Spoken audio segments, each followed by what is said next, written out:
Bahir, bonjour. Veuillez prendre place, s'il vous plaît. On va commencer les travaux de cette deuxième journée dans un instant. Merci d'être parmi nous. J'espère que vous avez profité de la fin de journée hier et de la soirée. Alors, aujourd'hui, on continue les travaux de ce forum international avec des thématiques sur l'entrepreneuriat numérique, mais également sur les méga-trends de l'entrepreneuriat dans le monde. Ce sont les deux sessions qui vous seront présentées tout à l'heure avec des panélistes qui viennent de plusieurs pays. Mais pour commencer, on va essayer de voir quelque chose de beau, quelque chose d'intelligent, quelque chose de magnifique avec le gaming et un start-upper qui est Youssef Boufeid, qui est directeur général et cofondateur de Herodot Studio. C'est un jeu vidéo qui va vous présenter, qui est très très intéressant, ludique, mais aussi très intelligent. Je vous demande s'il vous plaît d'applaudir Youssef Boufeid. Merci beaucoup pour l'introduction. Donc, أنا يوسف بوفيد عمري 30 سنة. Je m'appelle Youssef Boufeid, j'ai 30 ans. Et j'aimerais remercier l'ANETIP de cette occasion de me permettre de prendre la parole, tout particulièrement que Madame Shiraz me donne la possibilité de m'exprimer. Je ne parlerai pas du projet, mais de l'histoire qui sous-tend le projet et de l'histoire qui représente une génération à laquelle je suis honorée d'appartenir. J'ai 30 ans, donc vous savez de quelle génération je parle. Et ceci est passé par différentes étapes et une transition technologique. Nous avons commencé à jouer dans la rue quand nous étions enfants sans téléphone. Nous avons vécu sans téléphone, sans ordinateur, et ensuite nous avons vu l'arrivée, l'émergence de tout ceci et le début de l'Internet en Tunisie, d'où cette spécificité de notre génération tout particulièrement. Cela nous a permis d'aimer la technologie et ses défis. Et c'est pour cette raison, ce qui explique pour quelle raison j'ai été intéressée par ceci. J'ai vécu également dans une transition politique avec la Révolution en 2011, car nous voulions la liberté et la dignité. Et ces termes sont importants dans notre esprit, et tout choix que nous faisions était basé sur ces mots. Et à partir de là, nous avons essayé deux moyens différents pour vivre avec ces idéaux. Soit certains ont quitté le pays et se sont rendus à l'étranger en ayant l'idée de revenir, et d'autres ont choisi des moyens conventionnels de travailler d'abord, mais dans leur esprit, il y avait toujours ce rêve de revenir dans le pays en tout cas. Et d'autres personnes, et je suis très fière d'en faire partie, ont décidé de rester et de travailler comme travailleurs freelance, indépendants. Et nous allons mentionner ces aspects pour voir comment ces personnes réfléchissent. Et c'est comment ma personnalité s'est construite. Comme d'autres personnes de ma génération, nous avons attiré nos propres marchés, nous avons parlé nous-mêmes aux clients, nous avons commis des erreurs. Et ce qui était important était justement de commettre des erreurs. Et c'est quelque chose que dont les gens ont peur, et or on n'apprend pas sans erreur. Et en Tunisie, nous commettons des erreurs, mais nous apprenons beaucoup également de ces erreurs. Et je pense que les indépendants, les travailleurs indépendants représentent cette tendance. 75% des indépendants aujourd'hui en Tunisie travaillent de cette façon et travaillent dans le secteur informel, mais l'objectif est comment avancer et aller vers le secteur formel. Je pense que le thème aujourd'hui est celui-ci, c'est le rôle de l'ANITI et de l'État, et n'ont rien demandé. Le choix que nous avons fait, nous l'avons fait nous-mêmes, et nous savons bien que l'État n'offre pas nécessairement des opportunités. Donc nous voulons travailler, nous voulons apprendre, mais nous voulons garantir l'existence de ce cadre progressivement. J'ai étudié, j'ai suivi un cycle d'ingénierie et mon objectif était, comme tout le monde, était de partir à l'étranger. J'ai commencé comme indépendant, j'ai payé avec mon travail mes études et il y a une communauté autour de moi d'indépendants. Et dans mes études, il y avait 32 personnes dans ma classe et 30 parmi eux ont quitté le pays. Et vous vous dites, d'accord, ils ont fait quelque chose, ils sont partis pour apprendre. Mais il y a un problème qui sous-tend ceci. Pourquoi est-ce que les jeunes veulent quitter le pays?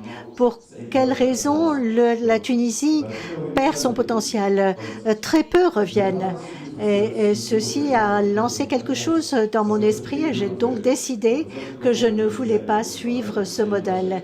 Par conséquent, j'ai vu mes cofinanciers comme Mosfa Hamdi et j'ai vu quel était le problème qui poussait les personnes à quitter leur pays, leurs amis, leur famille.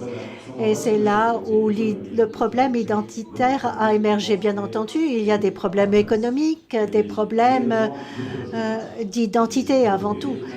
Donc, ce qui pousse les personnes à quitter son histoire, le pays, nous n'avions aucune idée de ce que les générations précédentes avaient fait.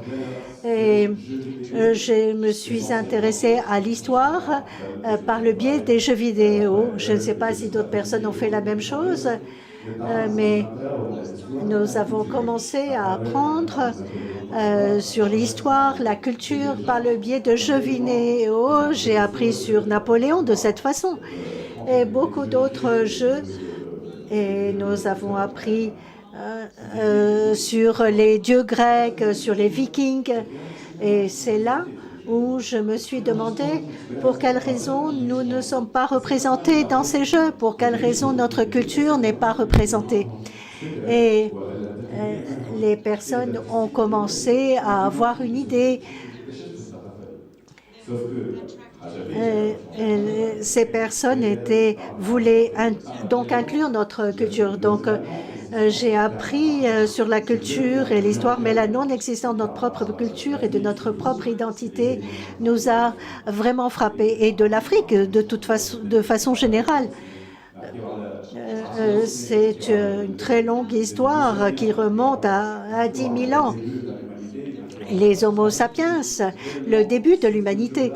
Et cette culture n'existe pas dans le monde numérique du tout. Nous parlons d'Hannibal, par exemple, et nous savons tous son histoire, mais sa représentation et notre histoire n'est pas écrite par nous.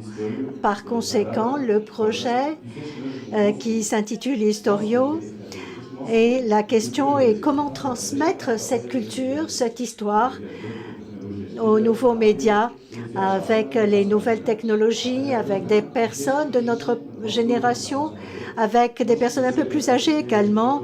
Comment transmettre cette culture, non pas de façon conventionnelle par le biais de livres, parce que les livres ne sont pas accessibles à tous, mais nous avons tous nos téléphones dans nos poches, donc l'histoire doit s'ajuster. C'est une nouvelle façon d'enseigner l'histoire et d'apprendre l'histoire. Donc Historio a été créé de cette façon. C'est un peu la société mère, la première start-up, et nous avons commencé en 2018. Et nous avons commencé avec Ibn Khaldoun, qui est le père de la sociologie en Tunisie. Et il y a la statue de Ibn Khaldoun qui se trouve à Tunis. Nous avons fait cette expérience et nous avons commencé avec lui. de façon cinématographique, et avec Ibn Khaldoun parlant lui-même de sa propre histoire. Puis nous avons fait une course au trésor, une chasse au trésor que nous avons fait dans l'avenue Bourguiba. Nous n'avons pas trouvé notre marché, nous avons fait des erreurs et puis progressivement nous avons commencé notre premier jeu représentant Hannibal et les Puniques par le biais d'un jeu de cartes. Là également, nous avons commis des erreurs. Nous n'avons pas trouvé le bon budget, bien entendu. Pour le ministère de la Culture, nous avions l'expérience de Carthage. Nous avons donc parlé de Carthage et des Hafsides et de Tunis. Et notre perception de Tunis, la façon dont cela a commencé, la façon dont, en tant que jeunes, nous percevons Tunis de notre propre angle de vue. Et donc, c'était l'Hérodote Studio, et c'est notre propre produit que nous testons maintenant. Et comme vous pouvez le voir, il s'agit d'un jeu qui s'appuie sur la culture tunisienne. Vous avez Bouchkara, vous vous souvenez de Bouchkara. Nous avons connu ce personnage lorsque nous étions enfants. Bouchkara courait derrière les enfants et d'autres personnages comme Ouli Salah qui est un guérisseur, et puis vous avez des personnages plus violents, et vous avez Boussadia également, qui est un personnage de notre enfance, et vous avez le magicien, la sorcière qui utilise ses potions, et c'est notre produit. C'est un jeu que nous testons. Et nous travaillons sur cela parce qu'il est bon de travailler sur Tunis. Mais l'objectif consiste à avoir un produit qui pourrait atteindre le niveau international, car lorsque vous trouvez un joueur américain avec Abou Sadia, c'est un événement pour nous. C'est un peu notre objectif. Et les personnes se trouvent dans le contexte de la Médina. Cette approche nous a permis d'apprendre beaucoup sur notre propre histoire.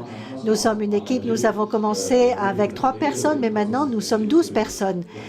Donc nous payons maintenant la sécurité sociale, etc. Je pense que ce qui fait la différence en tant qu'Hérodote Studio, et je suis très fière, c'est que nous voulons avoir cette logique de travailleurs indépendants. Il ne s'agit pas de travailler de 9h à 18h. Notre génération, cela ne fonctionne pas. J'ai travaillé avec des clients à Tunis, mais je n'ai pas d'expérience internationale. Et à Tunis, nous essayons de mettre en place ce nouvel esprit de gestion en travaillant à n'importe quel moment. Je suis disponible à tout moment. Donc, merci beaucoup.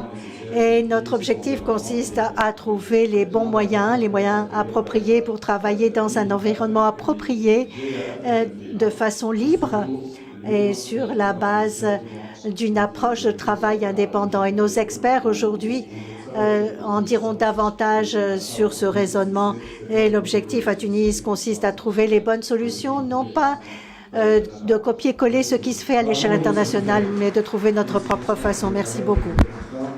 De faire et bonne continuation. Alors, dans la foulée, puisque nous parlons de gaming, donc on va aborder cette question de l'entrepreneuriat numérique. Et à ce titre, donc, un panel a été décidé qui porte sur l'entrepreneuriat numérique, nouvelles opportunités et nouvelles formes de travail et nouvelles formes de services pour les services publics de l'emploi. Et pour ce faire, on a le plaisir d'inviter sur le podium Madame Inga Balmanosiana, voilà, qui nous vient de Lituanie. Sous vos applaudissements, s'il vous plaît, elle est là.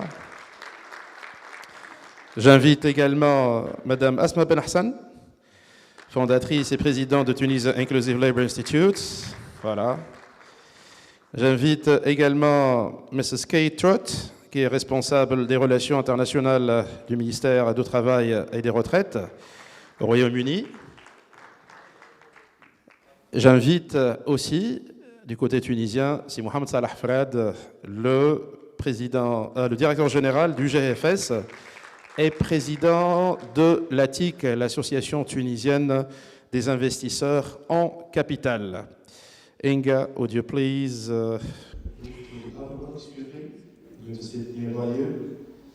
Inga, je vais donc m'asseoir à vos côtés. Nice to meet you all. Alors, je vais commencer peut-être avec Si Mohamed Salah Frad pour parler un peu de l'écosystème qui a germé autour des startups. Je pense que l'expérience tunisienne est une expérience très très intéressante dans sa structuration, dans son cadre législatif et je peux dire même dans son approche. Depuis 2018, on en a parlé hier, on a adopté une loi qu'on qualifie de révolutionnaire, carrément révolutionnaire, qui donne la possibilité aux startups d'être gérées indépendamment de toutes les autres entreprises. On va revenir sur cette question-là, mais on ne s'est pas arrêté là. On a même créé des structures à la fois étatiques et privées pour le financement, parce que la scalability des startups est une question fondamentale et le financement, c'est une question aussi qui est très importante pour une startup. Une startup, vous le savez tous, c'est une entreprise dont on ne connaît pas le modèle économique. Elle peut commencer petite, mais d'un jour à l'autre, elle peut aller dans des proportions incroyables. Donc pour ce faire, c'est un modèle particulier qu'il faut financer de façon particulière. Alors je ne vais pas monopoliser la parole, mais c'est très important aussi de nous donner un landscape sur l'expérience tunisienne. Merci Enis pour cette belle opportunité. Bonjour tout le monde. J'ai préparé une présentation, mais je ne vais pas la faire. Hein, on va la mettre, mais je vais peut-être la défiler rapidement sur l'écosystème Startup Act. Ceci dit, je vais enchaîner sur... Voilà, très bien, excellent. Alors, ne suivez pas trop la présentation. Parce que je veux parler un peu de l'essence même de cette initiative. Qu'est-ce qui est derrière? C'est vrai, les chiffres, etc. Alors, je vais enchaîner sur ce que disait ce jeune, et ça m'a vraiment interpellé. Alors, moi-même, à titre personnel, le 14 janvier, j'étais à l'avenue Bourguiba. J'ai entendu les slogans.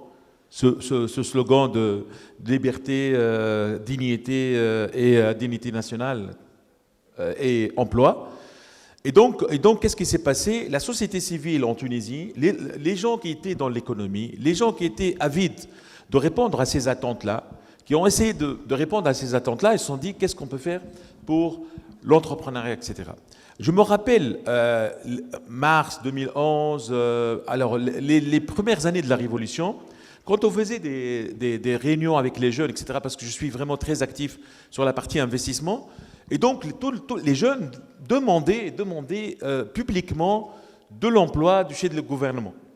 Donc ils étaient là, en train de crier, etc., et demander ça. 10 ans après, je peux vous assurer qu'il n'y a aucune sollicitation de demande carrément d'emploi. Et d'ailleurs, je vois ce gamer que je respecte beaucoup, donc, et qui disait « laissez-nous travailler, on veut être des freelancers ». Aujourd'hui, vous n'avez pas un peu parlé du chiffre, mais le chiffre, il est quand même très, très important. Très important, ce sont des gens qui ont flirté avec donc, la technologie, avec les évolutions, etc. Et le fait de solliciter un emploi classique, aujourd'hui, n'est pas le cas. Et donc, pour revenir à la question de l'écosystème tunisien, alors, en quelques chiffres, aujourd'hui, Tunisie, on est les 61e pays au monde en termes de Innovation Index. Pourquoi on considère que c'est un bon classement. Pourquoi? Parce que, justement, si on voit au niveau du business, on n'est pas très bien classé. Au niveau du business sophistication, on est 119e. Au niveau de l'institutionnel, on est 107e. Et aussi au niveau du market sophistication, ce n'est pas un marché qui est extrêmement important, donc on est 98e. Ça veut dire quoi? Ça veut dire que les attentes aujourd'hui des acteurs qui sont là, les jeunes, etc., ils sont dans l'innovation. Et je pense qu'une des conditions sine qua non sur laquelle s'est bâti donc l'écosystème de start-up en Tunisie, l'écosystème de l'entrepreneuriat en Tunisie, c'était la question de l'innovation. Avant, il y avait beaucoup d'initiatives au niveau de l'emploi. On a eu des initiatives comme le nouvel entrepreneur, le nouvel promoteur, etc. Donc, l'État a beaucoup aidé pour la création des emplois. Mais à partir de 2011, je pense qu'il y a eu un trend, il y a eu une sorte de common understanding, il y a eu une sorte de consensus autour de l'innovation pour se dire, aujourd'hui, si on va créer des emplois, si on va donner la possibilité aux jeunes d'avoir leur emploi, c'est à travers l'entrepreneuriat et à travers l'entrepreneuriat qui est innovant. Et donc, les vecteurs sont là pour aller dans cette direction et comme ça, donc, la Tunisie, elle est bien rankée. Donc, autour de ça, donc, on a créé ce qu'on appelle un écosystème.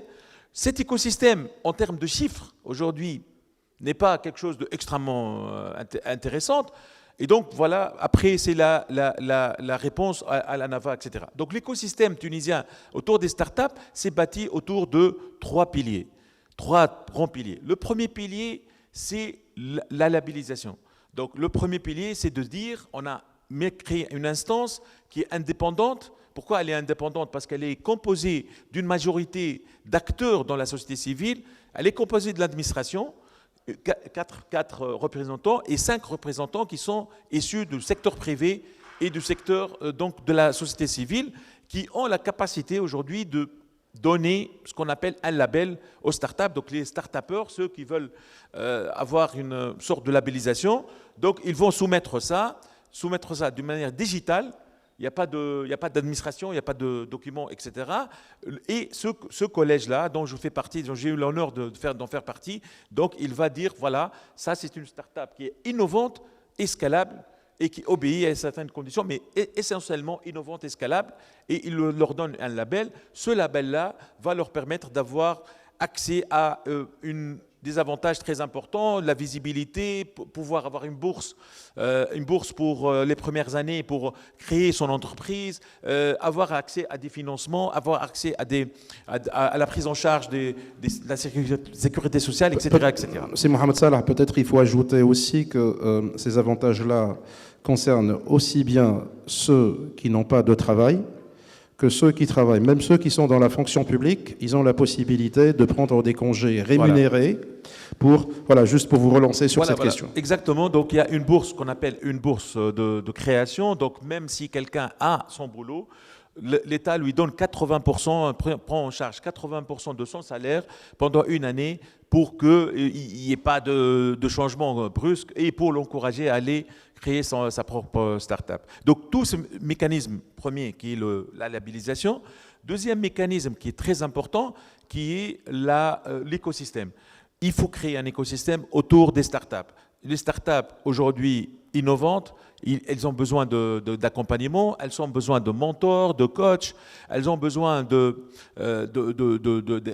d'espaces là où ils peuvent travailler, ils ont un espace de coworking space, ils ont besoin de pépinières, etc. Donc il faut mettre en place cet écosystème. Et aujourd'hui, je peux vous assurer que la Tunisie, elle regorge d'un écosystème qui est extrêmement sophistiqué. D'ailleurs, quelque part, on se dit il y a trop d'acteurs dans ça, mais c'est une bonne chose, c'est une bonne guerre. Donc il y a des centaines d'incubateurs, accélérateurs, de programmes, etc., qui sont autour des startups. Troisième pilier, c'est le pilier de financement. Donc il y a je rappelle les 3 piliers. Donc le premier pilier, c'est autour des startups, labellisation. Deuxième pilier, c'est l'accompagnement et toute la partie écosystème. Et troisième pilier, c'est la partie financement. Et pour ça, je vais vous parler de ça. Alors, qu'est-ce qui s'est passé après ça? Donc, voilà. Donc, c'est le fonds ANAVA. Donc, l'État a mis en place un fonds de fonds qui est souscrit par la KfW, mais avec aussi la Banque mondiale et qui est géré par la CDC. Et aujourd'hui, on a ce fonds de fonds qui a été créé, mais on a des child funds, c'est-à-dire que c'est le fonds de fonds qui va financer des fonds d'investissement, lesquels fonds d'investissement vont financer les startups. Donc nous avons aujourd'hui 3 fonds qui sont actifs sur le marché. Il n'y a pas que ça, il y a aussi tous les fonds d'amorçage, les fonds d'investissement qui sont là. Alors, qu'est-ce qui s'est passé aujourd'hui? Donc on a pratiquement, on va aller jusqu'à milliers, on attend toujours le millier de startups labellisées. Et donc, vous voyez un peu l'évolution des startups labellisées tout au long de ce parcours-là depuis 2019. Et donc, logiquement, vers mars, avril, on va atteindre les 1000 startups labellisées. Mais ce qui est le plus important pour moi, c'est ça, c'est exactement ça. Donc on a vu au niveau des startups labellisées et fondées, c'est que 44% de ces startups-là, elles sont dans des domaines qui sont autour de l'intelligence artificielle, autour de la biotechnologie, autour de la green tech. Ça veut dire qu'aujourd'hui, c'est une capacité de transformer l'économie. Donc avec une initiative comme le Startup Act, qui a émané de la société civile, des acteurs eux-mêmes qui ont fait le push avec le gouvernement. Le gouvernement, il a répondu présent avec de la législation, avec un armada de mesures, etc. Et voilà, donc les résultats, après 4 ou 5 ans, donc on a 1 millier de startups qui sont labellisées. On a aussi des tendances qui vont avec les tendances internationales en termes d'innovation, donc en termes de l'intelligence artificielle.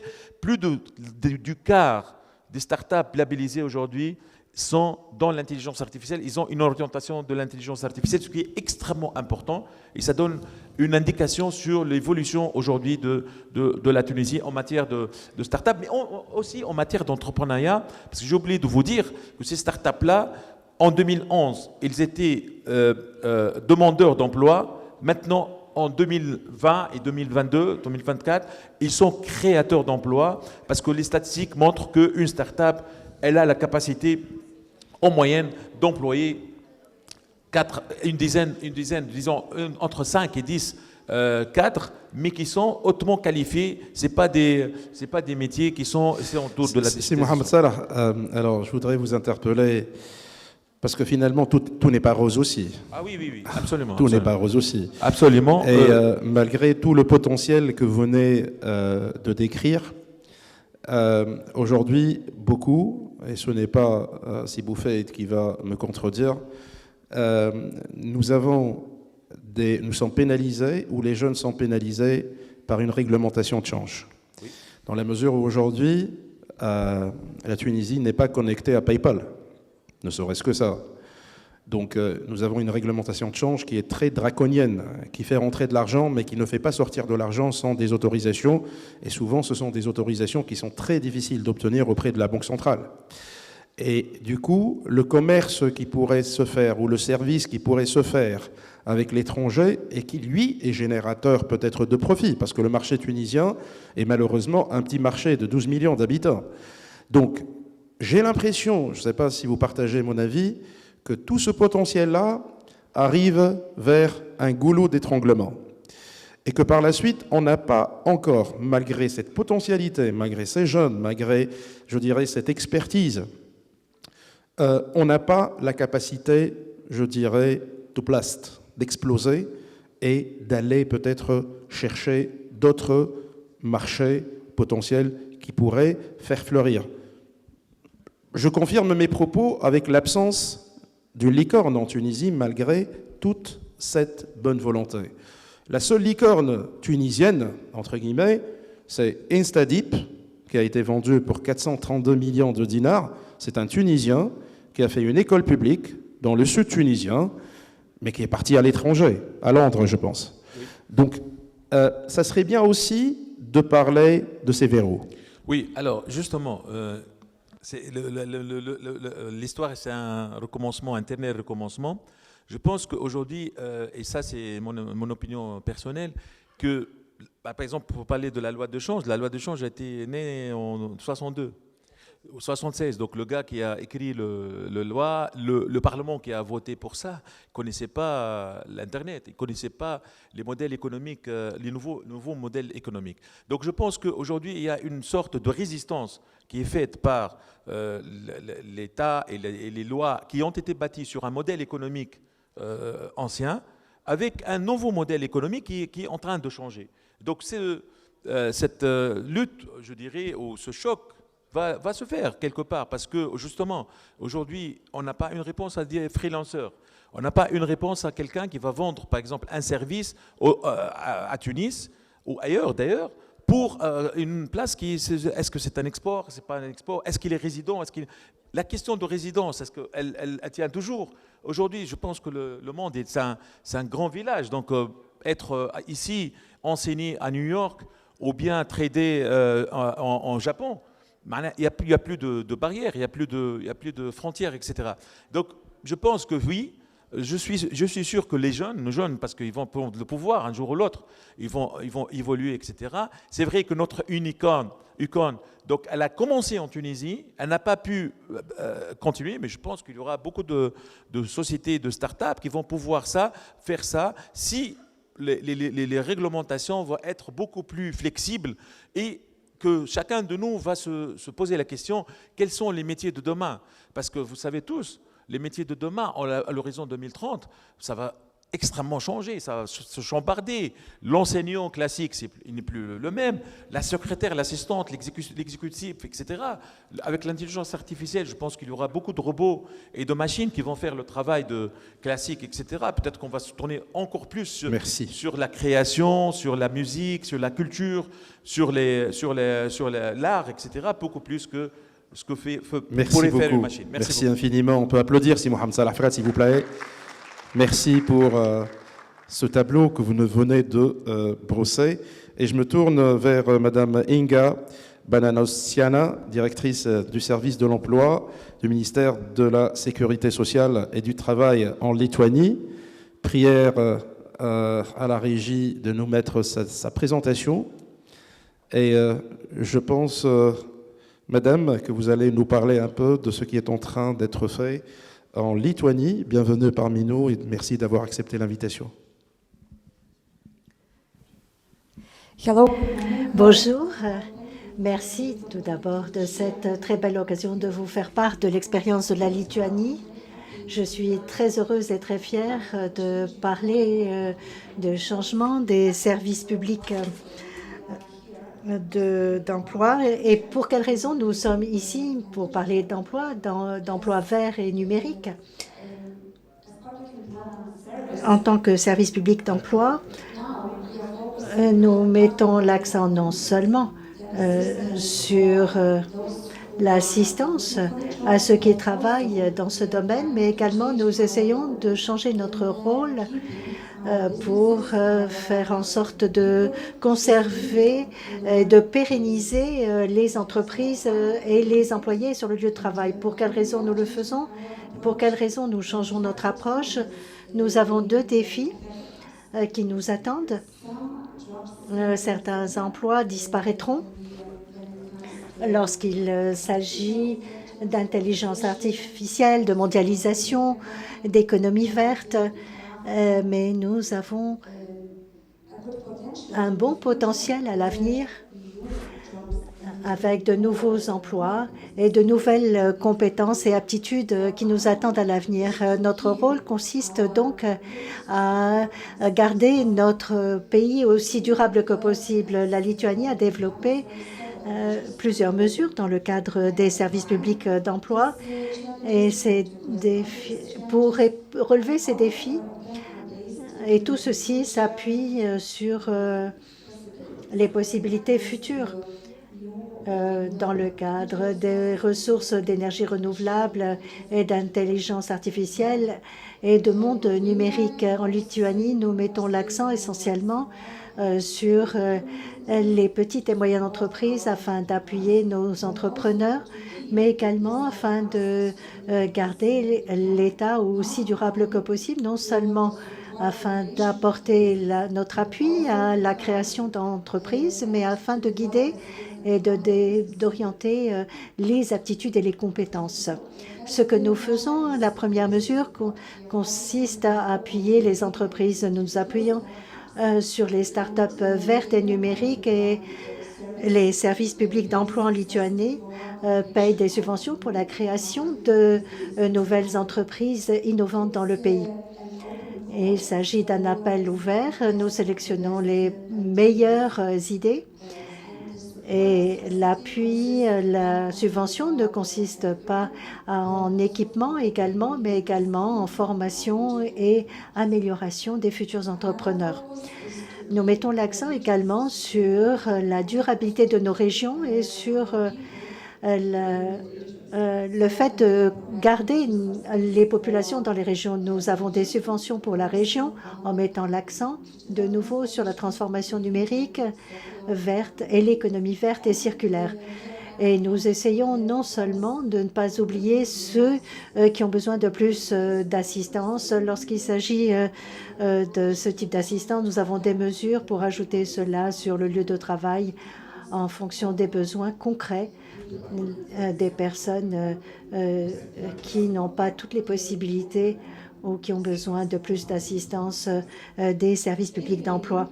Le recyclage, nous mettons l'accent dans le pays sur les programmes informatiques et les programmes d'ingénierie et les énergies renouvelables. Nous attirons donc de nouveaux arrivants dans ces domaines et nous essayons également d'inviter des personnes qui se trouvent dans l'emploi afin de les recycler et d'utiliser ces occasions afin de développer leurs compétences et d'autres aptitudes. Lorsqu'il s'agit d'efficacité, nous avons calculé que cette approche amenait un profit net de près de demi-euro, d'un demi-euro lorsque nous réalisons ce programme progressivement. La majorité des personnes préfèrent le secteur de la technologie de l'information et nous allons mettre l'accent essentiellement sur l'intelligence artificielle et sur les lieux de travail qui utilisent l'économie verte et des énergies renouvelables. Et nous pouvons appuyer donc ces secteurs. Permettez-moi de poser une question. Est-ce que l'État choisit les principaux secteurs pour les mesures d'incitation pour l'économie verte et pour cette transition numérique? Est-ce que c'est l'État qui oriente toutes ces politiques? Oui, c'est l'État qui décide de mettre l'accent sur ces domaines et de mettre l'accent essentiellement sur le secteur de l'ingénierie et sur la technologie de l'information. Nous manquons d'ingénieurs et sur l'économie verte également. Les services publics d'emploi avec le ministère de l'économie et de l'innovation invitent nos centres de formation à élaborer des programmes innovants avec le contenu en termes de nouvelles compétences. Une autre question qui me semble très importante ici, puisque nous parlons de ce domaine. Aujourd'hui, nous sommes confrontés à de nouvelles capacités, de nouvelles compétences, de nouveaux secteurs. De quelle façon les secteurs publics peuvent améliorer pour comprendre ceci? Nous avons pu observer que l'État ne comprend pas bien ce que signifie la scalabilité, ces nouveaux défis auxquels sont confrontés les start-up. Comment vous améliorer afin de comprendre ce qui se fait et apporter une aide à ces nouveaux secteurs? C'est une question très importante. Merci beaucoup de la poser. Vous ne pouvez pas tout connaître et vous ne pouvez pas tout planifier, mais ces nouvelles compétences arriveront dans un avenir très proche. Et nous savons que l'intelligence artificielle influencera pratiquement tous les secteurs Et aujourd'hui, nous mettons l'accent davantage sur les compétences et les aptitudes plus durables comme les soft skills et le recyclage et la formation croisée. Vous ne pouvez pas avoir d'avenir sans ceci. Vous ne pouvez pas être pérenne sur votre lieu de travail ou en tant que start-up ou en tant qu'entrepreneur sans développer vos aptitudes et vos compétences. Nous avons donc lancé en Lituanie des centres de carrière régionaux et avec un personnel qualifié en matière de services publics d'emploi pour orienter les personnes, les jeunes qui commencent une entreprise ou qui souhaitent changer de carrière. Mais nous mettons l'accent essentiellement sur les compétences et les aptitudes de notre personnel. Nous ne pouvons pas orienter n'importe qui sans ces compétences. Nous mettons l'accent, nous sommes très concentrés, nous sommes très concrets lorsqu'il s'agit d'éducation et nous avons des universités qui travaillent avec nous, des scientifiques également pour parler de l'avenir. Très bien. Je vous laisserai conclure votre présentation. J'ai bientôt fini. Les centres de carrière régionaux sont ouverts sans aucune bureaucratie. Tout le monde peut y entrer, pour obtenir des conseils, mais également pour avoir des activités afin d'en savoir davantage sur les lieux de travail futurs et également afin de connaître davantage la façon de pérenniser leur entreprise parce que beaucoup de personnes jeunes arrivent dans ces centres de services publics d'emploi, ont une idée mais ne savent pas toujours comment pérenniser cette idée. Et donc, nous n'offrons pas simplement une subvention, mais nous guidons nos nouvelles start-up pendant tout le processus et à rester pérennes. Merci. Madame Inga, merci de ce retour d'expérience de Lituanie. Et je me tourne vers Madame Kate Trott, qui est responsable des relations internationales du ministère du Travail et des Retraites au Royaume-Uni. Et donc, je suppose qu'il y a une présentation à faire. On va essayer de vous mettre la présentation. Voilà. We speak French, we speak English. English is better. Vous allez parler anglais, c'est ça?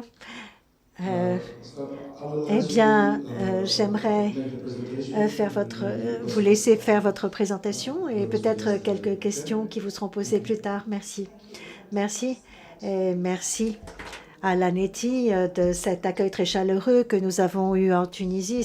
Je suis très heureuse d'être ici. J'aborderai ici aujourd'hui certains des services que nous offrons en Grande-Bretagne dans le service public d'emploi.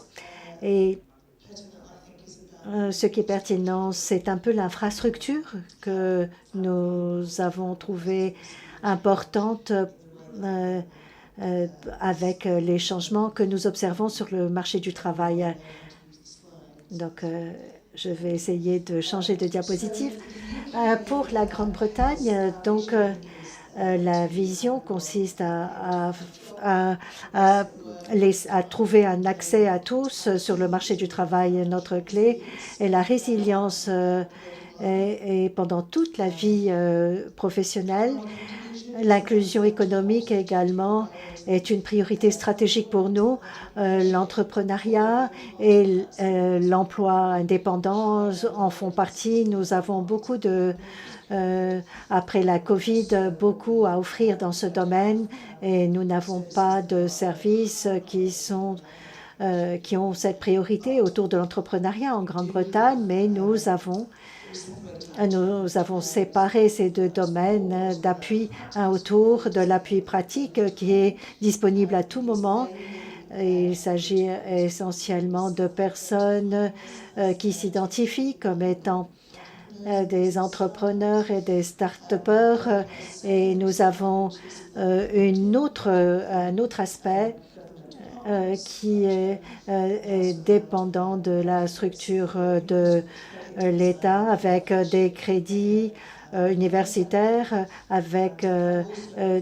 et qui offre une mesure de sécurité pour les personnes qui ne peuvent pas travailler, qui sont au chômage, mais qui commencent une entreprise.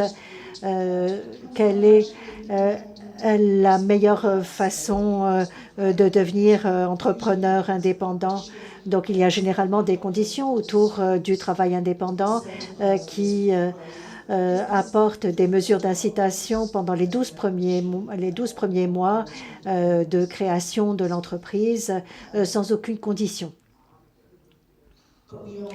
Mais nous sommes très fiers d'être un pays d'innovateurs et de start-upers. Cela fait partie de notre identité. Il y a 40 centres apportés par le gouvernement par le biais de ces services publics d'emploi. Et cela couvre différents départements étatiques. Nous travaillons avec de nombreux fonctionnaires. C'est à la fois public et privé, oui. Ce partenariat public-privé est essentiel. Et donc, nous avons des centres au plan local dans lesquels nous avons changé l'approche il y a quelques années. Nous avions des organisations, des collectivités locales qui offraient des services localement, mais il y a eu un changement entre-temps. Et maintenant, nous avons un partenariat axé sur les entrepreneurs et qui réunit le secteur privé et le secteur public. Donc, nous travaillons maintenant de cette façon en Grande-Bretagne et nous répondons aux besoins des marchés locaux, professionnels, aux besoins réellement locaux. Parce qu'ils n'ont pas besoin, certaines régions n'ont pas toujours les mêmes besoins que dans d'autres régions du pays. Et cela est toujours numérique par défaut. Donc, ce sont des services en ligne, ce qui débloque beaucoup d'autres appuis qui seront plus bilatéraux, d'encadrement, de coaching. Nous avons également une banque qui est financée également et qui offre des prêts aux startups jusqu'à 25 000 livres sterling et quel est le taux? Il est de 6%, le taux d'intérêt de 6%. C'est assez faible. Donc, nous avons également donc un appui à l'emploi avec des contrats pour les personnes au chômage.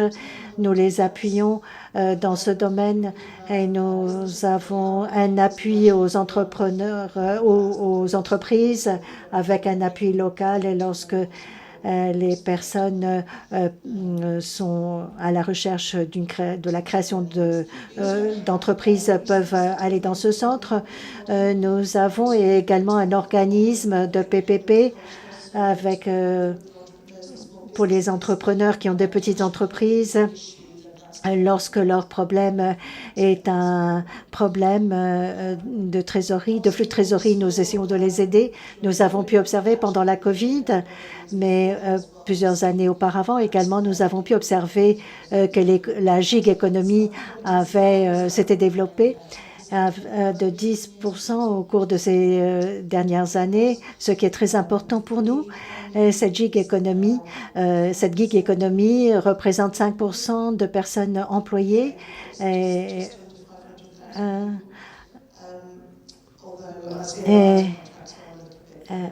j'entrerai dans le détail un peu plus tard. Ce que nous avons pu réaliser par le biais de cette gig économie était l'importance d'avoir les infrastructures appropriées en place afin que les personnes, pendant la COVID, notamment, surtout dans le secteur manufacturier et du bâtiment, les personnes allaient davantage vers des emplois peu sûrs. La nature de leur emploi avait changé. Ils étaient employés, ils sont devenus employés indépendants, travailleurs indépendants. Et donc, il a fallu une protection de ces personnes Et donc, il fallait que ces personnes aient les droits appropriés pour leur travail. Nous avons mis en place un certain nombre de facteurs dans l'infrastructure, autour de la législation notamment, autour de la sécurité et de la santé dans l'emploi, dans le travail, avec notamment pour le travail numérique, notamment dans la gig economy, nous devions nous assurer d'avoir des règles et des règlements qui protègent bien les employés dans ce domaine. Nous avons 3 niveaux, les personnes employées ou les personnes ont tous leurs droits auxquels on peut s'attendre, puis le statut de travailleur indépendant si vous travaillez pour vous-même, donc vous pensez que vous n'avez pas besoin de vous protéger de vous-même. Et puis il y a également le niveau intermédiaire qui existe de plus en plus depuis la COVID. Par exemple, les chauffeurs de taxi, les chauffeurs de transport alimentaire. Nous avons mis en place quelque chose qui protège ces employés pour que dans la gig economy, ils soient protégés en termes de droits principaux avec un niveau de salaire minimum, d'assurance maladie et de protection pour les congés maternité et autres. C'est essentiel pour nous. Et nous ne faisons pas de distinction entre les différents secteurs. En guise de conclusion, ce que nous aimerions vous dire ici est que si l'infrastructure n'existe pas, lorsque, avec l'encouragement de ce type d'économie, il faudra faire quelque chose pour vous assurer que les employés soient protégés de façon appropriée. Merci. Voilà, c'est tout ce que j'avais à vous dire à ce sujet. Merci beaucoup. Merci de cette présentation. Permettez-moi de vous poser une question. Quels sont les effets du Brexit sur le Brexit? Oui.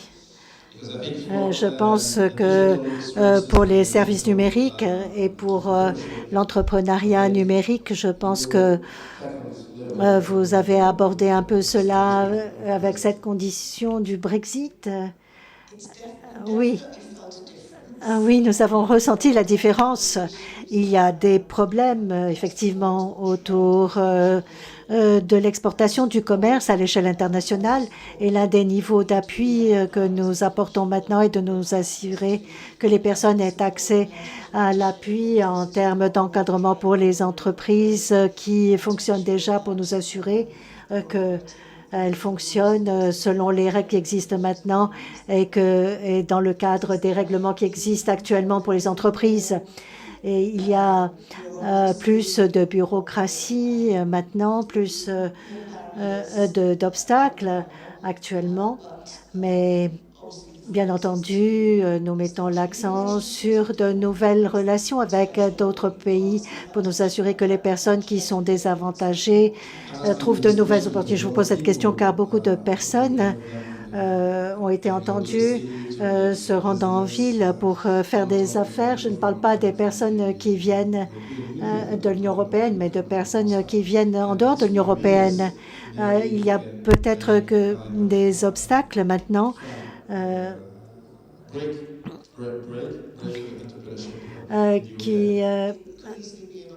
ça peut être une opportunité plutôt qu'un désavantage maintenant pour ces personnes qui viennent en dehors de l'Union européenne. Merci beaucoup. Merci de me le rappeler. Je vais solliciter Madame Asma Ben Hassan, donc, qui est fondatrice et présidente de Tunisia Inclusive Labour Institute. Je voudrais vous interpeller sur le climat des affaires aujourd'hui par rapport aux start-upers.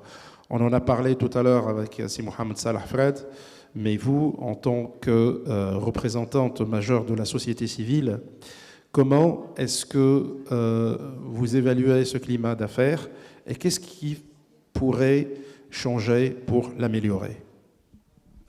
La question, elle est un peu... Tout d'abord, merci et bonjour tout le monde. Je trouve que la question, elle est un peu difficile. Parce qu'on sait très bien que le climat des affaires en Tunisie, peut-être je passerai après la parole à M. Salah, parce qu'il est plus expert que moi en matière de climat d'affaires. On sait très bien qu'en Tunisie, il y a beaucoup de changements pour améliorer ce climat d'affaires, pour donner plus.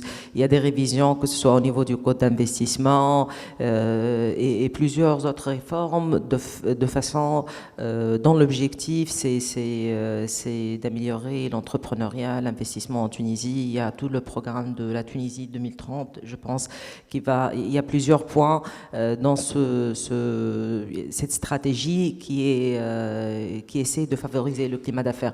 Mais je n'ai pas vraiment de données ou de points spécifiques à mentionner.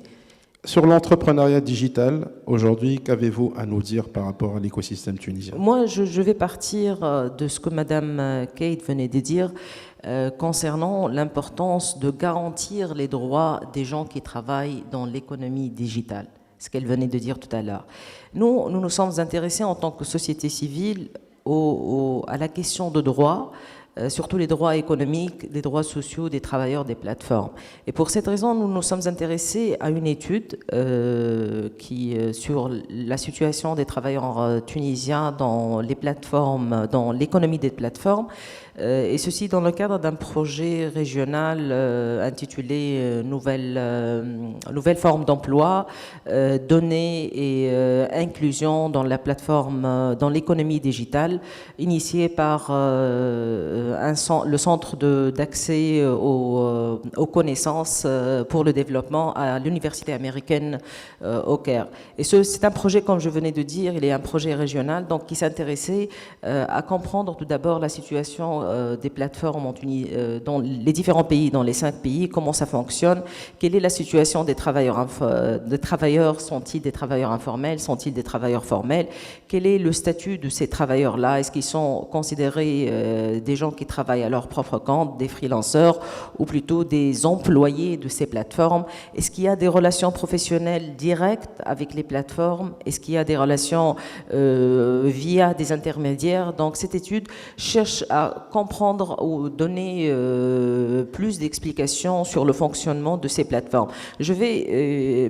Notre étude, elle s'intitule « Nouvelle forme d'emploi, mais ancienne forme d'exploitation », étant donné qu'on s'est rendu compte lors de cette étude que même l'émergence il y a une émergence de l'économie des plateformes, surtout après le Covid, mais elle est associée aux conditions du travail de l'économie informelle d'une façon générale. Donc, tout d'abord, il a fallu comprendre, pour commencer cette étude, il a fallu comprendre qu'est-ce que la plateforme économie. Est-ce que c'est des services? Est-ce que c'est des produits? Est-ce que c'est des relations entre un client et un prestataire de services? Donc, il a fallu tout d'abord commencer par comprendre la notion des plateformes. Est-ce que c'est les réseaux sociaux? Est-ce que c'est le télétravail? Parce qu'il a fallu comprendre la confusion entre les différents concepts autour de l'économie de plateforme. Donc, généralement, l'économie des plateformes, ou ce qu'on appelle plateforme économie, gig economy, elle fait référence à des activités économiques qui impliquent le travail médiatisé par les plateformes, c'est le platform mediated work, mais qui peut prendre, tel que par exemple les transitions entre un acheteur et vendeur, et ça on le trouve, ou un prestataire de services. Mais il y a deux formes de platform mediated work. Il y a le travail qui est assuré sur le terrain, le platform mediated groundwork, comme on trouve les taxis, les livreurs, c'est-à-dire le travail il est assuré au sol, sur le terrain, et il y a également le platform mediated groundwork, cloud work, où le travail est assuré plutôt en ligne. Par exemple, on trouve les gens, les freelanceurs qui travaillent sur des plateformes telles que Fiverr, Upwork, ou pour le ground, il y a plusieurs plateformes qui opèrent en Tunisie, donc je ne vais pas citer de nom. Donc déjà, cette plateforme ou cette économie de plateforme, elle est surtout pour nos pays, les pays en développement, elle est, on a connu, ou elle a connu, on commence à connaître le terme ou le terme d'économie de plateforme ou même des plateformes depuis quelques années, depuis la crise Covid, surtout pour tout ce qui est plateforme mediated groundwork, c'est-à-dire les formes d'emploi assurées par les plateformes, mais sur terrain. Et malheureusement, on s'est rendu compte que le développement de ces plateformes se réfère à des structures de travail informelles, c'est-à-dire il y a les gens qui sont employés dans les plateformes, qu'ils soient des prestataires de services, c'est-à-dire par exemple les gens qui travaillent sur les plateformes ou les livreurs, les taxistes, ils ont un statut généralement informel, c'est-à-dire qu'il n'y a pas de contractualisation claire entre les jeunes qui travaillent, jeunes ou moins jeunes, qui travaillent sur ces plateformes, il n'y a pas de statut professionnel clair. Et c'est pour cette raison qu'on a commencé par se poser la question pour cette étude, est-ce que tout ce qui est plateforme, économie de plateforme, tout ce qui est opérateur de plateforme touche à l'économie informelle du côté de l'emploi. C'est pas la plateforme elle-même. La plateforme, elle peut être formelle, ils ont leur propre façon. C'est-à-dire il y a un les mode contributeurs donc à cette plateforme-là, c'est ce que vous êtes en train de dire. Ce sont les gens qui contribuent finalement donc à faire travailler cette plateforme. Ils sont formels, les gens qui oui, ils sont formels, oui. Mais les prestataires de services, c'est-à-dire les gens qui travaillent pour les plateformes et qui sont payés par les plateformes, ils sont généralement dans l'informalité. Et ça, c'est pratiquement le résultat de l'étude que nous avons menée. Donc, nous avons essayé de comprendre quelle est la différence entre les deux types du travail sur les plateformes, le cloud et le ground, d'une part. D'autre part, de comprendre est-ce qu'il y a déjà en Tunisie un cadre réglementaire, un cadre qui régule l'installation et le fonctionnement des plateformes en Tunisie, et également de voir quelles sont peut-être aujourd'hui les recommandations, quelles sont les mesures qu'on doit prendre en considération pour améliorer non seulement le fonctionnement des plateformes, mais plutôt les conditions de travail des gens qui opèrent sur ces plateformes-là, étant donné que ces plateformes-là donnent ou créent plus d'opportunités d'emploi que les secteurs traditionnels pour plusieurs raisons. Par exemple, la flexibilité, la flexibilité des conditions de travail au sein de ces plateformes. Donc, nous avons mené des interviews auprès de ground workers qui travaillent dans 3 différents secteurs, le secteur de transport, le secteur de livraison de biens. Asma, excusez-moi, est-ce qu'on peut agrandir ce slide? Est-ce que c'est possible de l'agrandir, s'il vous plaît?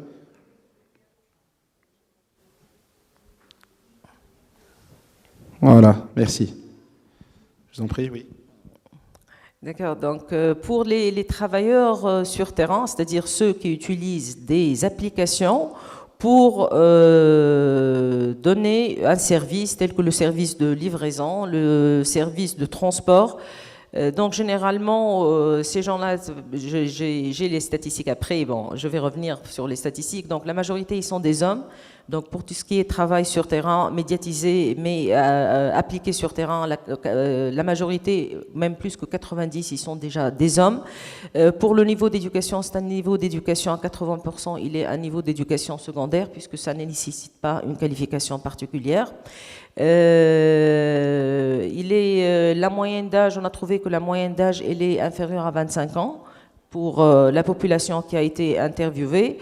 Généralement, déjà aussi, ces ground workers, ils opèrent dans les grandes villes. Donc, ce genre de travail, il est beaucoup plus développé dans les grandes villes. Donc généralement ces gens-là, les ground workers, donc excusez-moi, la moitié était dans une situation de chômage. Le reste qui n'était pas en situation de chômage, il était employé mais de façon informelle, c'est-à-dire sans contrat de travail. L'ancienneté dans ce domaine, l'exercice de cette activité, elle ne dépasse pas 12 mois. En tant que moyenne, il y a des gens qui ont 2 ans, peut-être 2 ans et demi, mais d'autres qui ont 6 mois, mais la moyenne, elle est de 12 mois. Et ça s'explique par le fait que cette forme d'activité s'est développée depuis 2 ans, depuis la crise Covid. Les conditions de travail, elles sont un peu difficiles. On a trouvé qu'il y a une moyenne, la majorité travaille 13 heures par jour. 13 heures, surtout les livreurs, même les taxistes, ils travaillent aux alentours de 13 heures par jour, 6 jours par semaine. Il y a certains, il y a les plateformes qui exigent bien sûr qu'ils bénéficient d'un jour de congé, donc ils travaillent sur le compte d'une autre personne. C'est-à-dire la majorité ne veulent pas avoir un jour de congé. Ne se reposent pas. Ils ne se reposent pas, non, c'est pas intéressant. Ce qui est plus intéressant pour eux, c'est gagner de l'argent, puisque c'est un... Et pouvons-nous savoir, dans cette étude, combien, en moyenne, donc, touchent ces gens-là? La moyenne, elle est de 1200 dinars.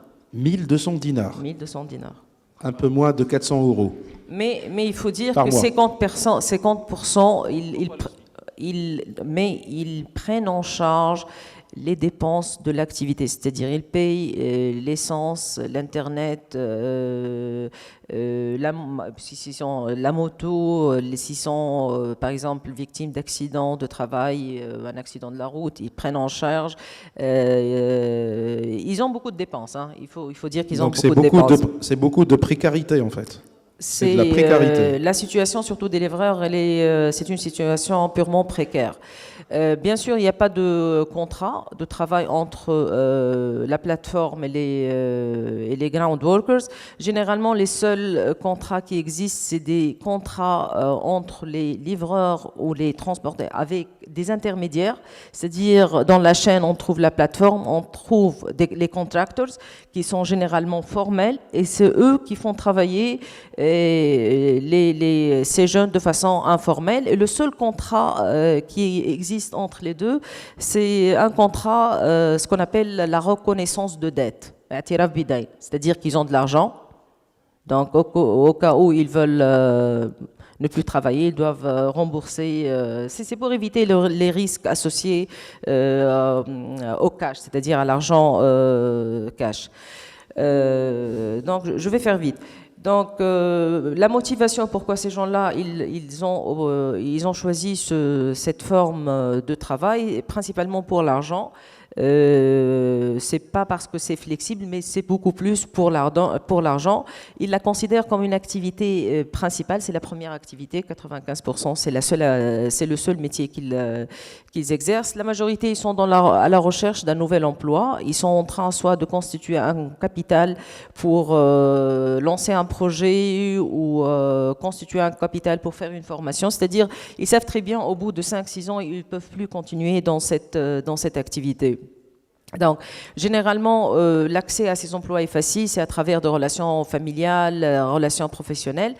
Pour ce genre de travail, eux-mêmes, ils ne savent pas s'ils sont des salariés ou ils travaillent à leur propre compte, alors qu'ils travaillent pour une plateforme, ils n'ont pas de pouvoir de négociation, ni en termes de la commission, ni en termes d'accepter ou refuser la commande, parce qu'il y a des conditions, c'est-à-dire par exemple qu'ils refusent 2 à 3 fois la commande pour des raisons, il peut rester toute la journée out, en dehors du système. Il faut dire, Asma, aussi que sur ces personnes-là, il y a beaucoup de pourboires également. Généralement, pas trop, puisque pas trop. C'est ce que nous avons compris à travers l'étude. Au contraire, ils sont parmi, par exemple, les risques professionnels auxquels font face ces gens, c'est l'attitude des clients. C'est-à-dire, beaucoup de clients, ils passent la commande et lors de la livraison, ils disparaissent. Donc, oui, ça c'est une perte pour le livreur plus que la plateforme, parce que la plateforme, c'est un intermédiaire. Donc ça, c'est aussi parmi les risques auxquels ils font face. Il n'y a pas de protection sociale, il n'y a pas de couverture médicale. Si on avance un peu, s'il vous plaît. Oui, pas de formation, c'est-à-dire les plateformes n'assurent pas de formation. Et voilà. Donc par rapport aux cloud workers, c'est-à-dire les gens qui travaillent sur des plateformes internationales, il y a des points de ressemblance, c'est-à-dire qu'ils travaillent aussi sans contrat de travail. travail. Ils travaillent aussi sans couverture médicale. Ils travaillent aussi sans couverture médicale et sociale. Mais les motivations sont différentes par rapport à ces jeunes-là qui sont généralement, la moyenne elle est inférieure à 23 ans. Généralement, ils ont 90%, ils ont des niveaux d'études universitaires. C'est un secteur où on peut trouver les hommes et les femmes, c'est-à-dire les jeunes filles et garçons à la fois. Pour eux, ils travaillent sur ce genre de plateforme parce qu'ils peuvent construire une carrière professionnelle. Ça, ce qui est l'une des principales motivations. Aussi, c'est parce que ce genre de travail, il est flexible. Ils ne sont pas avertis à l'importance de la sécurité sociale. Ça, c'est des objectifs de long terme. Pour eux, l'important, c'est de se faire une carrière, de se faire un nom sur les plateformes. Ils reconnaissent qu'ils sont des freelancers, c'est-à-dire qu'ils travaillent à leur propre compte. Mais parmi les principaux défis que rencontrent ces gens-là, et tout à l'heure on a parlé de ça avec le code de change en Tunisie, c'est que ces gens-là, ils travaillent, sont payés en devises et ils ont des difficultés puisqu'ils n'ont pas des statuts professionnels clairs, donc ils ne peuvent pas avoir des comptes bancaires, ils ne peuvent pas recevoir l'argent en devises, donc ils galèrent pour avoir Je vous demande de conclure, s'il vous plaît. Pour être payés. Je vous demande de conclure. Je vous demande de conclure, s'il vous plaît. Ok. Donc, juste aussi, il y a un point en commun entre les deux travailleurs, c'est que les deux espèrent qu'il y ait un corps qui pourrait représenter les travailleurs des plateformes et qui puisse, ce corps-là puisse, à la limite, pouvoir négocier avec les plateformes les conditions de travail, les conditions de paiement, qu'ils soient des cloud workers ou des ground workers. Merci. Merci, Madame Asma Ben Hassan. On l'applaudit effectivement sur cette étude très très intéressante. Alors, on va ouvrir le débat avec la salle. Donc, monsieur a demandé la parole en premier, ensuite monsieur en deuxième. Et je prendrai une troisième question s'il y en a. Merci beaucoup des différentes présentations. Je viens de Turquie. Je représente donc l'Agence de service public d'emploi de Turquie. Après avoir écouté les présentations d'hier et d'aujourd'hui, personne n'a mentionné les obligations sociales. C'est un problème important. C'est une nouvelle façon de cofinancer. C'est un nouvel instrument financier qui est utilisé essentiellement en Europe, d'après ce que je sais. Et donc, si dans votre pays, j'aimerais savoir si vous avez des études ou des travaux sur ces obligations sociales. Deuxièmement, personne n'a mentionné les microcrédits. Cela commence depuis les structures organisationnelles. La culture des pays diffère, mais d'après ce que je sais, il y a un nouveau règlement en Europe qui n'est pas similaire au modèle en Asie, mais il y a un appui aux PME en termes de microcrédit. Donc, il manquait ce point-là, donc j'apprécierais beaucoup des commentaires à ce sujet. Pour les microcrédits, Monsieur Mohamed Salah Frad vous répondra pour la première question. Est-ce que quelqu'un souhaite répondre? Non? Très bien. Pour les microcrédits, le système de microcrédit, je vais peut-être répondre en anglais. Eh bien, oui, effectivement, les obligations sociales peuvent être une bonne solution pour combler le fossé pour les droits des travailleurs. C'est une bonne idée. Je pense qu'il y a beaucoup de bailleurs ou d'organisations philanthropiques, de fonds philanthropiques et catalyseurs qui peuvent être très heureux de contribuer à ceci. C'est une très bonne question. Maintenant, pour la microfinance, ici en Tunisie, nous avons par exemple 2 milliards de dinars tunisiens, mais qui ne sont pas consacrés réellement aux start-up et à l'innovation, car le terme de ce financement de microfinance concerne davantage le travail décent, les petites entreprises, les micro-entreprises. Mais pour le cas des start-up, il y a une autre façon de financement parce que pour les start-up, vous devez avoir des fonds d'amorçage et des investissements de capitaux risques, mais doivent attendre plus longtemps. Pour la microfinance, vous devez rembourser. Et nous avons ce problème également du taux d'intérêt qui est bien supérieur, qui est très, très élevé. Et il s'agit de 27%. Oui, 27% en raison du risque et du niveau des fonds également.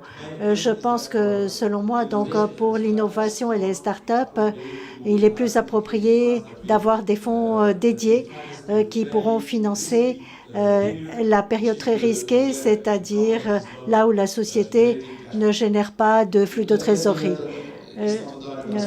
Je suis désolée, ce n'est pas un dialogue, mais permet d'ajouter quelque chose de très important ici en Tunisie concernant la microfinance. Le taux est très élevé. Il s'agit donc de 27%. 27%, c'est extrêmement important. Et encore plus, le FMI, l'institution de microfinance, lorsqu'ils essayent d'obtenir un prêt, il ne vient pas de la Banque centrale, mais de la banque. Et la banque vend le prêt à 11%. Et le taux de la Banque centrale est de 8%. Donc, au lieu d'avoir 8% directement de la Banque centrale, le prêt est pris de la banque avec une commission de 3%. Et c'est pour cette raison que le taux est très élevé. Nous parlons de 27%. Deuxièmement, nous ne mettons pas l'accent sur les PME numériques, car comme cela a été mentionné, depuis 2018, nous avions la Startup Act et toutes les sociétés et PME qui travaillent dans l'entrepreneuriat numérique sont prises en compte dans le cadre de la Startup Act. Ce que nous voulons dire, c'est que les PME qui essayent d'obtenir des petites entreprises, pour les petites entreprises, le prêt est de 25 000 dinars. Et au plus haut, il s'agit de 50 000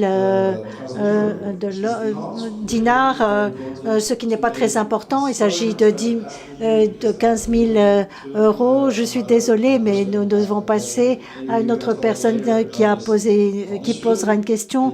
Monsieur, vous avez la parole. Merci. Bonjour tout le monde. Je vous remercie beaucoup, monsieur le modérateur. Je remercie également nos panélistes pour leur intervention. Moi, j'ai 2 à 3 remarques. La première remarque, rapidement, c'est que c'est vrai, la gig économie, elle est plutôt flexible et elle est en vogue actuellement. Mais la question qui se pose, est-ce que cette gig économie n'est pas en train de mettre en péril les droits des travailleurs? Qu'est-ce qui se cache derrière ce nouveau concept qu'on appelle le freelancer? Est-ce qu'on n'est pas en train d'abuser des droits des travailleurs? Surtout, il y a un concept très cher à nous qui travaillons dans les SPE. Durant les dernières années, c'est ce qu'on appelle le travail décent. Comment équilibrer entre ce travail décent et cette gig économie? C'est ça la question. Le deuxième point, on parle de plus en plus de l'intelligence artificielle, de la digitalisation. On sait que c'est plus un luxe, c'est un impératif pour tous les services publics d'emploi. Mais l'intelligence artificielle, la digitalisation, ce n'est pas que des vertus. Il y a des dangers derrière tout ça. Et tout récemment, on a vu des voix qui se sont élevées, des experts, des gens qui sont aguerris à la matière et qui mettent en garde contre cette intelligence artificielle et contre cette digitalisation. La question que je pose au niveau des SPE, où allons-nous? Je vais vous donner un exemple. Il y a quelques années, on se targuait de ce qu'on appelait les services de proximité. Aujourd'hui, on se targue de ce qu'on appelle les services à distance. Il n'y a plus ce contact entre nos conseillers en emploi et les demandeurs d'emploi. Ce contact où il y a la chaleur humaine, où il y a la sincérité dans les paroles et tout ça, ça n'existe plus. Et donc, est-ce qu'il est temps d'avoir notre code de déontologie au niveau des SPE? Où allons-nous vers la digitalisation et vers l'intelligence artificielle? Moi, je crains que demain, on va travailler dans les services publics d'emploi avec des robots. On n'aura plus des conseillers en emploi, on aura des robots conseillers en emploi. Et ça commence parce qu'actuellement, il y a des applications, c'est des systèmes d'information qui permettent à un conseiller, qui permet à un demandeur d'emploi d'avoir toutes les informations sans parler à un conseiller. Il parle avec le système lui-même. Il est donc en discussion avec le système. Et moi, donc, je vois qu'il y a lieu de mettre des règles et des lignes rouges. C'est bien d'utiliser ces nouvelles technologies, mais il faut toujours mettre en tête que c'est un travail. Il y a des conditions humaines qu'il faut mettre quand on veut intégrer ou insérer un demandeur d'emploi sur le marché de l'emploi. Merci beaucoup. Merci à vous. Alors, Asma, sur la première question, s'il vous plaît, soyez brève. Merci beaucoup pour la question. C'est vrai que le travail dans les plateformes économie est en train de mettre en péril, comme il venait de le dire, le droit des travailleurs. Et aujourd'hui, il faut travailler sur comment assurer les conditions de travail décentes dans ces plateformes, dans cette plateforme. Je donnerai par exemple l'exemple des taxis. Le secteur de transport fait partie également de l'économie des plateformes. En Tunisie, en Jordanie, par exemple, et en Égypte, le rôle des syndicats est un rôle très important dans la protection des droits des travailleurs dans les plateformes. En Tunisie, on sait très bien que le secteur du transport, il n'est pas ouvert aux particuliers. C'est-à-dire, moi, en tant que particulière, même si j'ai l'application, je ne peux pas l'utiliser parce qu'on a un syndicat de taxi qui est en train de négocier avec les plateformes et avec l'État. Non, je dirais même plus, Asma.